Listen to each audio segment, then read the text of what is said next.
It's on? Okay, I'll introduce myself first because yours isn't quite on yet. My name is Will Custard. That is my genuine surname. So that is, just get that out of the way right now.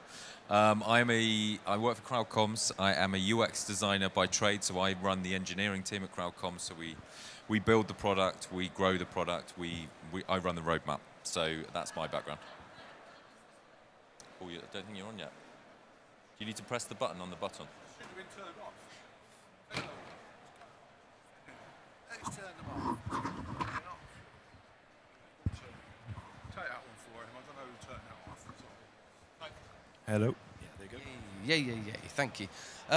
Hello, I'm Matt, also from CrowdComms, and I try and help Will occasionally with his product stuff, and get involved in some other bits and pieces as well. Move that on, Matt. Yeah, I know, you hate that photo so much, don't you? You really do. We're already sat here. I don't know if we need two big photos of ourselves. Let's go. But get your questions in as well, because we've got some here. I don't know what they are, so I'm hoping I know the answers to them, or at least have some form of opinion on it. So are we just going to go straight in, Matt? Oh, Matt's Sorry, my mic's on now. Right, I'm supposed to be asking you two the questions. Right, question one. Are we truly committed to sustainability in our events? It's a big topic here at ETL and ESL this week. Oh, blimey. Well, that looks fabulous over there. So let's just start with, progress, and that is half of this show, or a really large proportion of this show today, is focused on sustainability. So are we committed? Yeah, I think we're certainly looking to affect positive change. I do have a slightly negative, I suppose, direct story or commercial story. We've recently made a decision to stop doing non-recyclable badge stock, and probably I think our largest commercial client has moved from us because they wanted to use a plastic-based badge stock. I'm not going to say who it is, but we were basically given the decision of continuing to use a plastic-based badge or losing the revenue, which was £250,000 of revenue. So we've had to make a very hard stance on it and lost that commercial business. So if we are really looking at, is everyone truly committed to sustainability in our events? And it's a big no, unfortunately, I think, at the minute. Yeah, I think it's a really good point that we as event tech providers almost have to make that decision for people sometimes. And they are really hard decisions because they are commercially led decisions. From a product point of view, we obviously look at where our servers are kept and the footprint of the software that we're building. So we could do more. We could definitely do more as a company. But then I won't talk on the behalf of the event planner, but I think probably from the outside looking in, I'm not sure we're quite there yet. But obviously, this sort of thing, walking around there, it's really busy over there. It's really, really busy, and it looks really, really good. And there's some really clever ideas to help. So I think we're on the right path, but I think maybe it's lip service that we're totally committed to at the moment. It feels very ominous to end on, and then the skeleton comes up. Oh my God. Okay, your next tough question, tricky question, difficult question to answer. Is the event app dead? Thanks, Maggie. So we obviously build event apps, so I'm really hopeful it's not, otherwise we're double screwed because we're losing revenue from people not wanting to use plastic badges, and we're not going to flog any apps. My feeling on event apps is that they have genuine value. And I know that's going to be a very obvious thing for me to say. I'm not one of those people, so sometimes clients come to say, we're looking to do this, this, and this, and I'll say, well, you don't really need an event app. So I don't think it's always going to be needed. But there is not a better alternative, as far as I'm aware, than a place that you can store all your information, you can facilitate connections, you can encourage engagement in sessions, you can enable people to look at what sessions to attend, and you can drive all the positive behaviours that we're trying to encourage at an event. So I'm hopeful it's not dead, otherwise we're in a world of pain. I feel like we've got to be careful not to kill off the event app. So it's like all the tools are there, but I think probably if they're not used, or you're not quite doing the right things with your event app, I think just having an event app for the sake of it is dead. If you need to really concentrate on your content strategy and what you're going to do with it and how you're going to get people to engage in it, then we can breathe new life into it and it can actually become useful. I think look, I don't want to pass the buck, but I think the tools are there in the event technology. Everyone out there, I think, probably has the right tools for people to create a really immersive event app. It's getting your content strategy right, and when are you going to tell people about things? Is your agenda accurate? You know, or have you got sticky features within there, and you're trying to actually drive people to the event app?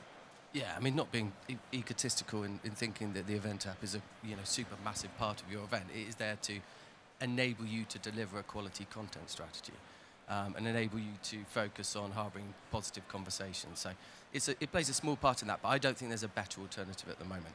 But I suppose I hate to be depressing about this. I'm feeling a bit flat today, Will. But I was looking at data on. This is going to depress you, actually.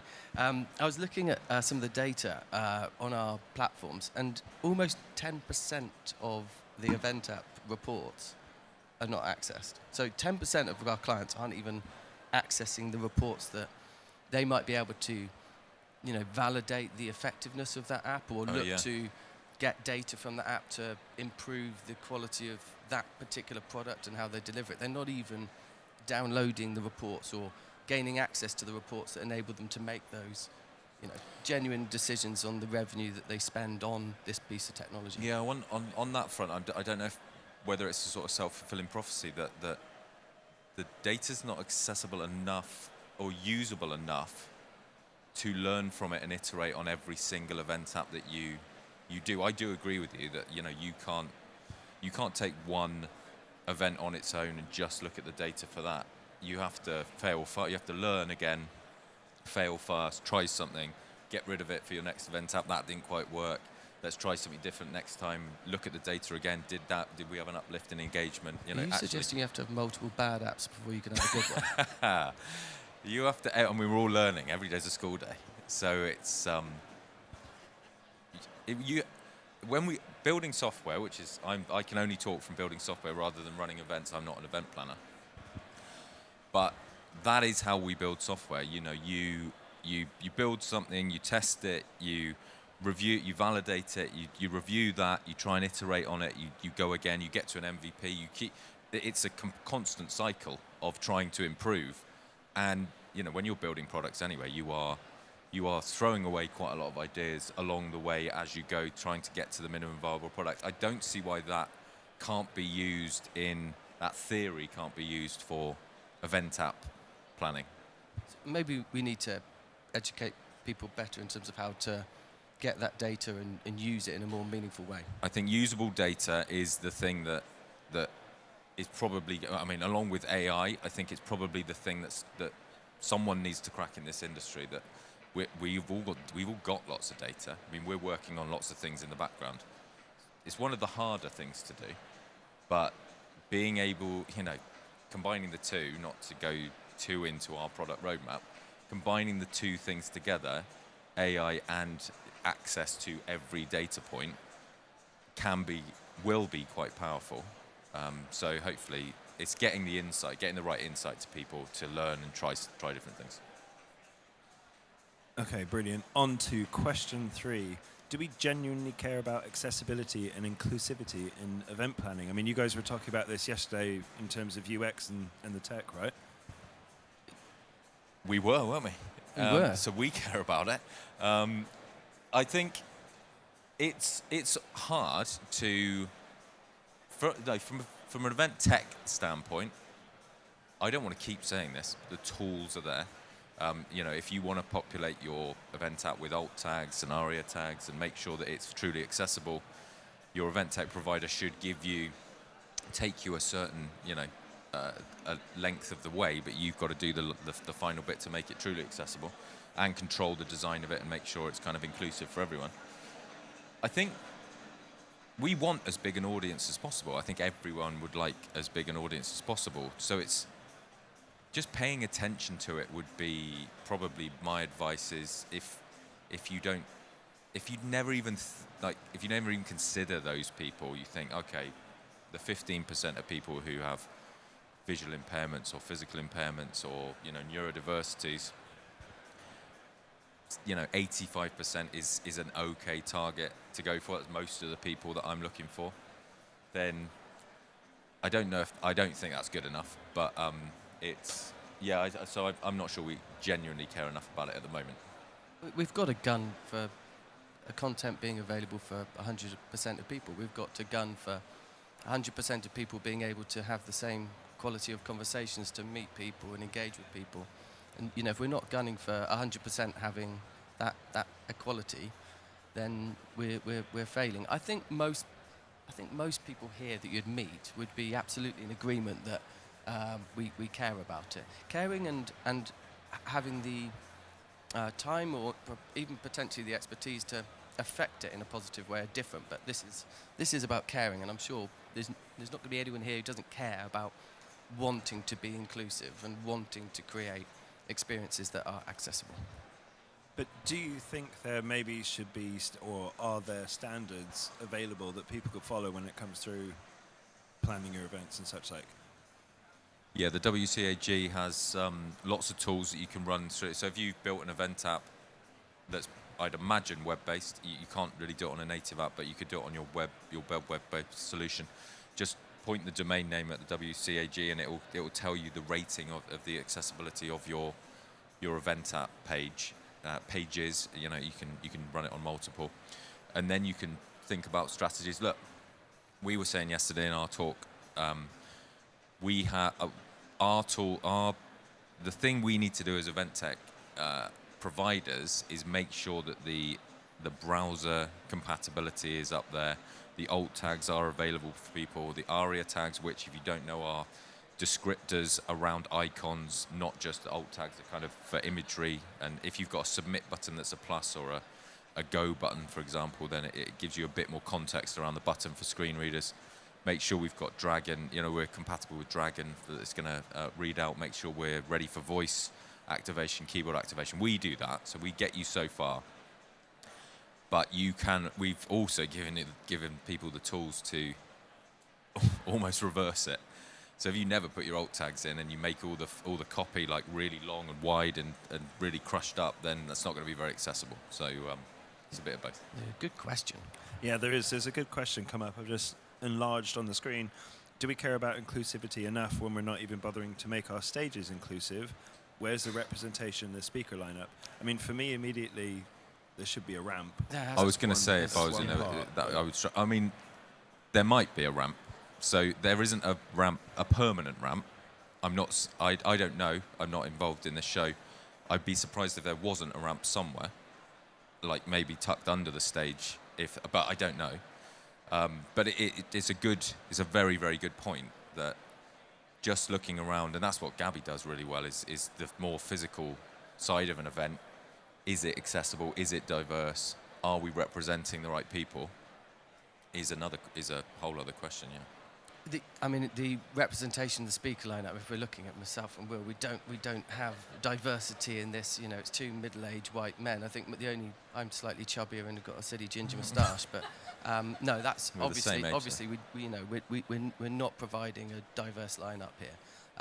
So that's a very obvious point. I think without meaning to make excuses in this particular case, it's availability of people here as in terms of who we've got at the show, who'd be willing to come up and talk in a what can be quite a daunting environment. But and that's probably a poor answer, but it's the truth of it.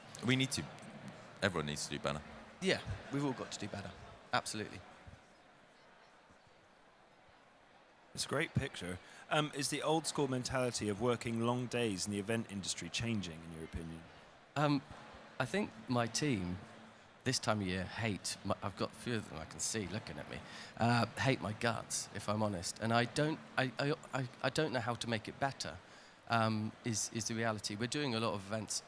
The hours are unbelievable. The time between jobs is unbelievable. We're trying to run a business that pays lots of people as well and have lots of mouths to feed, and so it's a really difficult balance. But we are personally overworking people at certain periods of the year. There's no question of that, across all departments. And it's only when I go to the US that I feel blimey, and there is even more. I mean, the hours that the guys on site are expected to do, frankly obscene. It's I mean, so what's the question? Is the old school mentality? No, not from what we're seeing. So I can only talk from an event tech point of view. I've been in the events industry for about 4 years, and I cannot believe how hard everyone works. Like, I'm from a software background, so from agency land and in-house, it is far more 9 to 5. Now, software falls over outside of hours, and people do overtime when they're up against the deadline, but not like you guys. I just cannot believe it. And we have to have like 24-hour around-the-clock support. We have several urgent Slack channels. So we're the developers are like on call, but you guys are like, you just never ever stop. So I can't, looking at from the outside, I can't. I guess you are. It's people, right? So you're trying to build communities. You're trying to like get people together. You're trying to that. I don't think that can be a 9 to 5. Well, let's put it. You're only 23, aren't you, Will? Yeah. So it shows what this has done Yeah. to you. It's been damaging. Yeah. I mean, you've been in events longer than me. It shows. It's definitely. I mean, it's hard, but then let's not be negative about it, because I don't think people would there's do so it much if they positive didn't love about doing it. The it. people that we get to meet, the experiences that I get. I worked in training and education before, and I absolutely loved the work that I did before coming here. But it wasn't the same. And it was very different. This has so many high moments for me, and I hope for my team, and I hope hopefully for all of you guys here as well. What comes with it is a level of commitment, certainly at certain times of the year, that is unseen in other industries. And I've worked in financial services and in education. I've not seen people work like they do here. I always say to people when I'm interviewing, if you took 2 years in this job, you'll be able to go out to another sector and probably earn double what I can pay you with the skills that you're going to have displayed and learned and be delivering every single day. It is a complex job, spinning in multiple plates with really technical solutions in a really stressful environment that costs a lot of money for your clients and the people running these events. And it's, the people that do it are genuinely brilliant. So we should be really, really positive about that and happy that we're part of that. Maybe it needs to be softened a little bit. Well, yeah. I mean, I can't do anything about it. You guys need to just work less hard. Like, it's interesting actually that like the seasons that. So I had no idea that there are really busy. There's 2 really busy times of the year where we are absolutely non-stop and everyone's doing overtime. Obviously, you can see it's based around the holiday times and It's stuff like that. BSCS, I call it. It's batshit crazy season. Yeah, batshit. Oh, are we allowed to swear? We're probably not allowed to swear. Came out before I thought about the ramifications of it. So, but yeah, I have just loads of respect for the event industry. Why do people have to? I know, events are meant to endure. The climate's good, but why are we not doing a bit more? Why can't we do it a bit in March and a bit in April? I mean, can we drive our clients to think about looking at the time of year that we're running events so that we can manage the kind of... Because the thing that makes it so... We'll have like 300 events in peak season, and we'll have 60, 70 in quiet season, and then maybe 50 or 60 in December. I'm happy to go to an event in December. I'd be happy to go to an event in March. Can we try and persuade our clients to do differently? I mean, we almost need to just ask these guys questions because, like, why are you doing that? Why are you doing it? Well, I don't know. It's difficult to have influence over it. There will be obvious reasons why we're doing it. So hotels. So you're trying to also look at, like, hotel costs will be a consideration. So avoiding really, really peak rates of hotel costs. So like those July, August, we've got family commitments where you're. I mean, school holiday. You can see school holidays. That makes sense, but it's like it's not like it's a hard and fast. At the end of July, everything drops off for August. It does do that, but like, it doesn't get very close to the summer holidays. Like, it seems to stop in May or June rather than going into July. But I'm going to bring you back into more of a tech discussion. There's a good question that came up about sustainability. Are we being honest about the sustainability of event tech? One AI-generated image is the equivalent of one mobile phone charge. I think it was something like 5 prompts in ChatGPT is half a litre of water used or something like that. It's mental. I spoke to one of our developers about this, and actually just about different choosing different browsers to use, having a genuinely sustainable impact. I think an AI, I'd not seen that stat, which is really interesting because we all use AI a huge amount, and lots of the initiatives that we're doing on the platform were, AI generated. So, look, I think if we're using technology, what's the alternative? If are we going to print literature that we print 10 times for a complex agenda, and I think that's less sustainable. So I think we're probably not being aware of the consequence of things like that, which is really interesting. But I think it's still more progressive than non-digital solutions. We do need to spread the awareness of that sort of thing. I think probably people they don't even think about it. They don't even consider it. We have quite a lot of conversations about our tech footprint in-house. There are things we can do, but there's a big clamber for innovation in event tech. Like that is what everyone is demanding. You look through LinkedIn, you'll see that where is it coming from? What are we doing?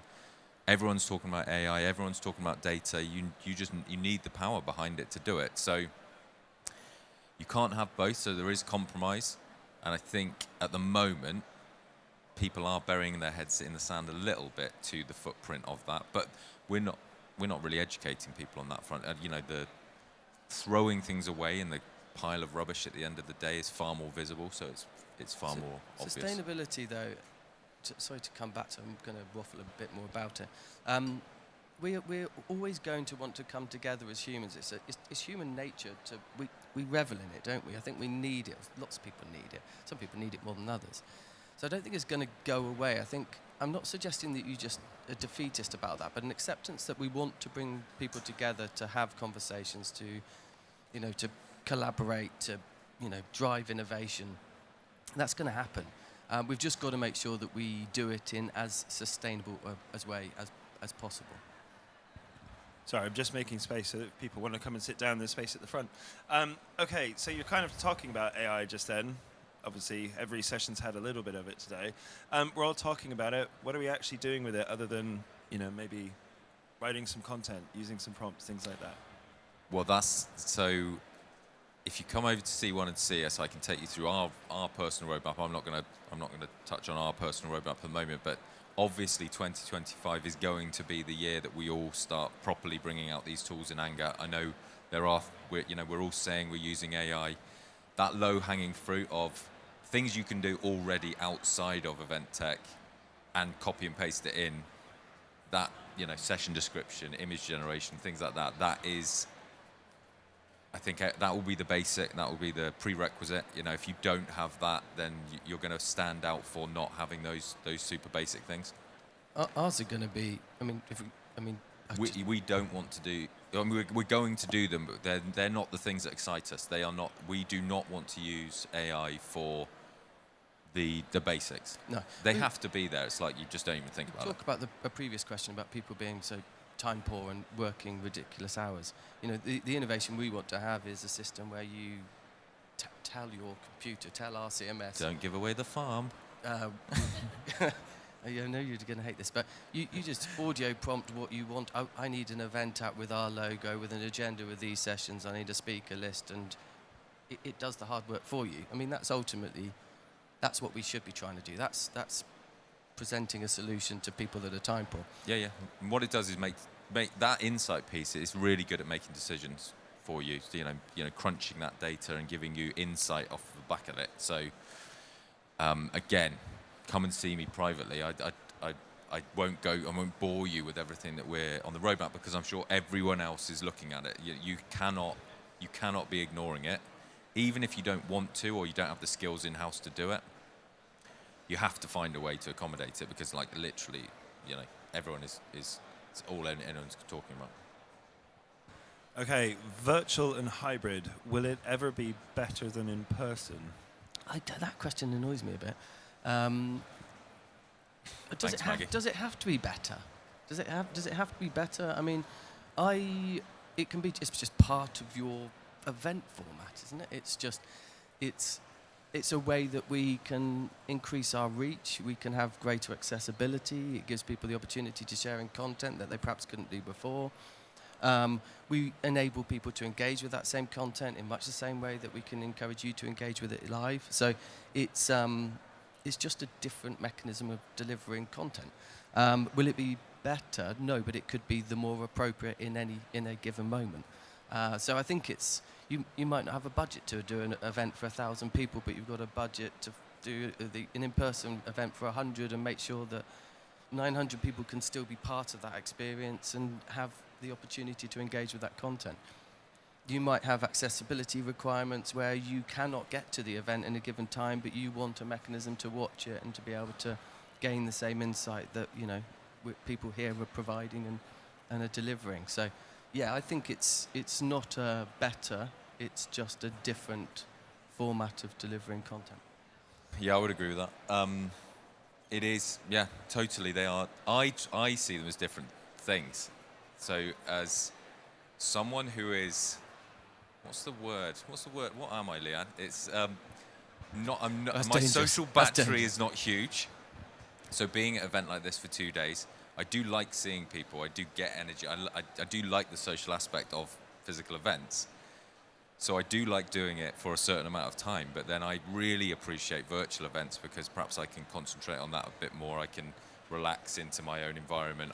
It doesn't drain me quite as much, and I maybe absorb the information in a different way. So I see them as different things. I know everyone talks about hybrid. It's like trying to bring this exactly the same experience to both audiences, but I kind of personally would always come at it like, okay, what added value do the virtual attendees get that I can't give the in-person attendees? Like, what are the extra bits that's really going to add value to them? So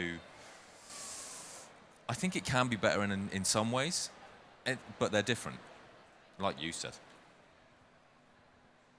Okay, where are we going with this? How do we measure the ROI of event technology? That's like a huge question. Well, that's isn't going it? to take you. It depends on what your event is trying to achieve. I think are we trying to make money?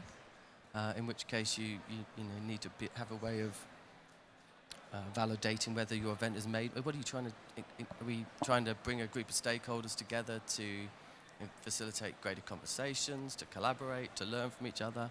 How do we demonstrate whether that has value? I quite like one of our big clients, and she's absolutely amazing, and I learn every time I'm in conversations with her. She hates the ROI terminology. She uses ROF, return of fun, and that's one of those things that's probably a little bit harder to validate, but just as important that people go somewhere, they enjoy the moment, because if you're enjoying yourself, and if you're happy to be with people and go into something in a positive mindset, then you harbour greater conversations, greater collaboration, all the things that I've muttered about multiple times and repeating myself. But so I think that fun element is massively underlooked. And we talked about earlier on, 10% of people don't look at the even access reports to be in a position to validate the return on investment. So. How do we measure? There'll be it's very slopey shoulders of me here, isn't it? I've even gone to the slopey shoulder stance. We almost need to monitor. Oh, I've forgotten about the microphone. We almost need to read the questions down here, don't we? We do. Do you want to help me, Will? Because I'm staggering. Well, I was just going to parrot what you were saying. It's all about what are you measuring, and making sure that we give you the data so you can measure it, and give you the tools that, if you like you say, everyone is going to be, even if it's reputational, being able to gather the survey data that you need at the end of the event, being able to gather what you care about. Can I just as a slight plug, without being too kind of salesy, I apologise, but your AI data lake targeted data project, where you can basically target a question at a source of data, and then it will extrapolate that data for you in a visual representation. will enable you to quickly generate reports that will validate ROI and be very targeted to all of the data that sits under the technology. There goes the farm again. No, it's we do want to give those tools. So because everyone's got slightly different needs for the data that they want. So how are they going to measure the event? We do want to give tools. We can't build everything. That's the problem. We've got a reasonable sized, very talented development team. A couple of them sat at the back there. But we have hundreds and hundreds of clients and all have slightly different needs. Now, that's similar when we talk about, I won't talk about integrations now, don't worry about that, but that is a similar, it's an issue for event planners is integrations and an issue for event tech providers because it's a very complicated thing to do to get right and to do well. And no one is doing it well and getting it spot on. So AI is going to help you, natural language, just tell it what you want, and it's just going to go away, look into our big data lake that we've got, where everything sort of goes into it, and it'll pull you out some measurable insights. Come and chat to us about we haven't even got a name for it, but one of the devs, Dan, is building a wonderful tool that will demonstrate the value of a specific area of an event. So you'll be able to look at the lead scans, the behavior in an area and make a commercial decision on what you might purchase. So that's another way that we can help you demonstrate value, return on investment. Sorry, Okay. Matt. He's obviously got bored. He's moved us I'm on. trying to move you on. All right, what does the future of events look like? Well, that should be a question for you guys. I mean, it looks bloody great from here, Will. Yeah. Is that enough? Was that the answer, Matt? I think my social battery ran out there. Sorry. No, look, it's really positive. I mean, it's a fantastic industry, isn't it? I feel blessed, on a regular basis to be part of it. It's like we talked about earlier, super talented people from, amazing technology companies here trying to do really positive things and incredible minds. The most amazing project managers, that could do anything. And so we've got phenomenal people. So that can only really lead to, really positive outcomes and success. For me, there's a mixture of, we get lots and lots of feedback from planners that, we can incorporate into our tool. But obviously there is a desire from you guys to sometimes, you don't just want the innovation that you're telling us. We work for you guys, but you also want us to bring you something that you hadn't thought about in the past. So you want us to bring the innovation to you. So hopefully we can keep thinking about tools, checking off the list of things that you guys are you have bugbears and you want built and you need, your needs, and then bring you something you didn't realize at the end of it. And so we've got, there's those two parallels can run alongside each other, and you keep challenging us, and we'll hopefully be able to keep bringing tools that excite you guys to plan better events. And to continue to enable you to drive great content, which is the only thing that matters. To give people a way to listen to content and meet people. We've just got to continue to build technology that kind of gets out of the way a little bit and lets those things happen. Lovely. Hello, Matt. Sorry, I was having a I think conversation we've come with the to the end producers. of our answer.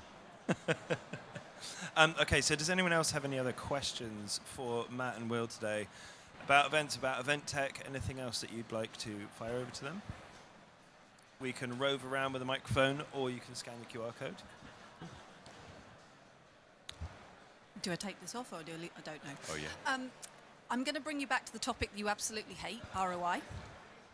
And I'm going to rephrase the question that came up earlier, because hopefully we all know that the only way to measure ROI is to know what you are measuring before you start your planning and then put the tools in place. But there are fluffy areas where actually we're all failing, and it comes down to your ROF. How do we measure the intangibles practically in a non-intrusive way with our audience's support, so that we can actually demonstrate to them a progression of fun, if you want to call it that, for years and years over events? So that's a great question, and I think we've got sentiment analysis that you could have, projecting back towards you guys, and you could look at sessions that worked and generated, the right kind of responses in an audience and people engage. You can consider, simply how many questions people are asking in sessions as a way of how engaged were they in that particular content. That enables us to make decisions about, maybe me and Will wouldn't be invited back on stage next year. Maybe we might get extra sessions. So enable you to make those kind of decisions based on, number of questions. One of the things that Will's really always wanted to do is give people a snapshot of what's happening in a session, either by sentiment analysis or by the reaction from the audience, or the questions, or a combination of all of it, so people can actually see live what's working and what's not, and then to be able to use it afterwards to reflect on it. Yeah, the fun thing, when I go to toilets that are clean, I've got my little green button. When I go to the co-op and the man's really nice to me, he doesn't charge me 5p for the bag that I've forgotten because I'm so bad sometimes, not always. And I give him a good green thumb up. So that's a simple way of capturing the moment. And actually, when you left and you press that button, it would be an indicator of whether people had enjoyed it. Quite often, though, and capturing the feedback after the event, making it specifically focused on fun. When I go to the events that I go to in America, I genuinely think that fun is at the foremost. So often, there is sometimes I'm not saying we do it badly here, but they are so focused on having fun. You've got pickleball over there, and they come and play. Well, why are you here? So you can play pickleball. Well, what do? We play pickleball. It's like, yeah, come and do it. And they've got DJs and ice creams, and you've got the oxygen masks, and it's exciting. And I don't need anyone to tell me that it's exciting, because everyone can see that it's exciting. And as we said earlier on, when you are excited, when you are having fun, you are more engaging, you're more open to listening to someone and being accepting of a different opinion, or embracing what someone's saying, or being able to interpret it and use it in a more productive way. So, maybe we've got a bit to learn from what they do across the pond in that regard as well. I think your point is crucial, the benchmarking at the beginning. So making sure that we know what you're tracking, and again, not to come back to AI and the sort of crunching of large bits of data and everyone having a slightly different requirement. If you can put in at the beginning what you would like to get out of this event, so and you need to benchmark to learn anyway. If you're going to iterate, if you're not measuring against something, you can't learn next time and next time and next time. So what we're looking at building at the moment, we're speaking to AWS about a couple of sentiment analysis and facial recognition tools. So it's very good for virtual events, but we're not sure how we're going to do it for in-person events at the moment. But in terms of giving you an output at the end of it, seeing the reactions on people's faces during events, during breakout sessions, during live streams, looking through the activity feeds, seeing what the sentiment is like, and then, like Matt said, giving you guys real-time dashboards so you can manage your event as it's happening in front of you, so you can see maybe not a heat map view of your event space, but it could be that, but more like a real-time data visualization dashboard where you can see, okay, that session's a little bit lighter than that one over there. I might push out an alert to try and drive people to that one. I might actually, I think I might start the game early, or I might, I can make decisions based on what's happening in front of you. So it's definitely 100%. Everyone is trying to measure something slightly different. There's commonalities, obviously. But what I would say is, hopefully, in the next year, we will have some tools that are quite tailored to running an event and also analysing an event afterwards. When he says a year, I'm hoping for 6 months. Yeah, Matt will push me on the year. Developers at the back there will be going, oh, what's happening? Yeah, can you Thank leave? You for the question. Go back to work, you guys. Right, does anybody else have any other questions for Matt and Will? If not, Matt and Will. Drop my coffee. Matt and Will, thank you very much for sharing your insights, and everyone else for your questions today. Thank you for attending. Appreciate it. You have a booth here as well. Where can people C1, find you? just as you come through the door. Straight through the front door. Okay, amazing. Next up at 1 o'clock, we've got events plus marketing playing nicely in the sandbox together. So that'll be back here on the main stage at 1 o'clock. Welcome to Event Tech.